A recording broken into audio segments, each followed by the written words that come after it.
ئەو پیاوەی ڕەتی کردەوە ببێتە پادشا کە مێژوو دەخوێنیتەوە دەبینی دەرسەرکردەیە و لە پێنەو دەسەڵات و پلە و پایەدا دەستیان چووەتە خوێنی یەکتر و تەنانەت خەڵکی خۆشیان کوشتووە بە دەگمەن کەسێک هەبووە دەسەڵات و پلە و پایی ڕەت کردبێتەوە بەڵام لە مێژووی ئێمەدا کە مێژوویەکە پڕە لە بربەرەکانێ بۆ دەسەڵات و شەڕی خێڵ و میرنشین و میرزادەکان نمونەیەکی جوان هەیە کە لە ئاست پێشنیاری پادشایەتی و فەرمانڕەواییدا بە تەنزەوە دواوە و ڕەتی کردوێتەوە ئەو کەسە تاهیربەگی کوڕی وەسمان پاشای جافە کە یەکێکە لە شاعیرەکانی ئەدەبی کلاسیکی کوردی و بە تاهیربەگی جاف بەناوبانگە تاهیربەگ کە خانەوادەکەی فەرمانڕەوایی هەڵەبجە و دەشتی شارە زور و ناوچەی پێنجوێن و بەشێک لە گەرمیانیان کردووە لەلایەن باوکیەوە کە وەسمان پاشای جافە داوای لێ دەکرێت ببێت بە فەرمانڕەوەی ناوچەی شارە زور و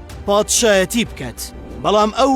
بەوەنراوەیەک وەڵامی باوکی دەداتەوە و داواکەی بە تەنزەوە ڕەت دەکاتەوە ئەنراوەکە دەڵێت سەد کە پادشایی حەز بکەی هەر جۆر مکافاتم ئەدەی من قسەی حەق هەر ئەکەم ساچۆن مجازاتم ئەدەی من بە تەختی خوسرە و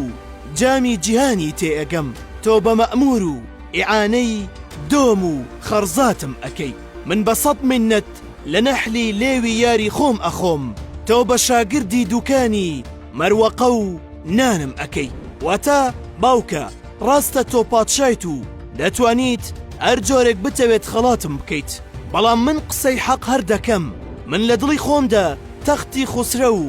جامی جەهان بەلایەقی خۆم نازانم کەچی تۆ